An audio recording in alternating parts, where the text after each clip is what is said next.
I just moved in, and the college girl across the hall reported me to the police, claiming I was stalking her out of twisted obsession and peeping on her while she showered. When the police showed up at my door, she was crying her eyes out, pointing her finger right at my nose and screaming, "Pervert! You've been using binoculars to spy on me every night! You even posted my photos online! I saw you! Those disgusting leering eyes of yours make me sick!" The neighbors around us started pointing and whispering. Some even shoved me, calling me the scum of society. This creep should be chemically castrated. He looks so normal on the outside, but he's actually a peeping Tom. Facing their accusations, I removed the sunglasses from my face, revealing two deeply sunken, empty eye sockets. "Officer, tell me, how exactly does a blind man peep on anyone?" My voice wasn't loud, but it pierced through the chaotic air in that room like an awl. The neighbors who had just been shoving and cursing at me froze mid-motion. The middle-aged woman who'd been leading the charge stood there with her hand still raised in mid-air, forgetting to lower it. Every pair of eyes in the room locked onto my face, or more precisely, onto the two hollow, eyeball-less cavities where my eyes should have been. These were the permanent marks left on me 3 years ago, in a fire. The lead officer was experienced. His name was William. He froze for a moment, then furrowed his brow, his tone thick with impatience. "Don't lie to us. Whether you're really blind or not, we'll find out at the hospital." The girl across the hall, Mia Lee, paused her crying for a beat, then burst into even shriller sobs. "He's lying. He's just trying to get away with it. There's no way he can't see. He stands by his window watching me every night. Those eyes, those eyes." She seemed to want to describe my eyes, but the sight of my empty sockets scared her speechless. She just pointed at me, trembling all over. "Disgusting! This is so disgusting!" Her outburst stirred up the neighbors again. "Right! He must be faking it! These days, criminals will do anything. He'd even claim to be blind just to escape punishment." A young man even stepped forward indignantly, trying to grab me by the collar. "You scum! I'm going to teach you a lesson today." The police officer blocked him. "What are you doing? Everyone stay back. The police will handle this." He turned to me, his eyes still full of suspicion and disgust. "You're coming with us."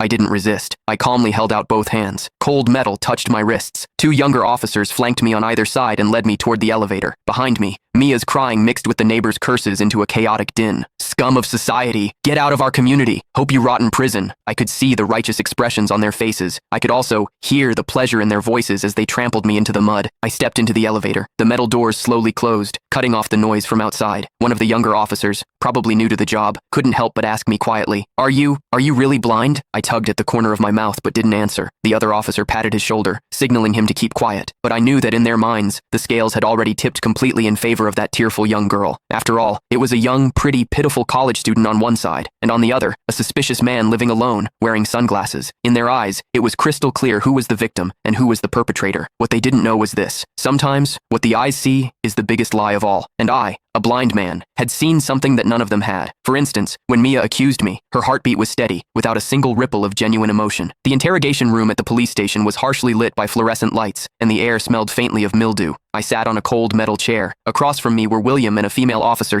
Click the link in my bio to get the full story for free.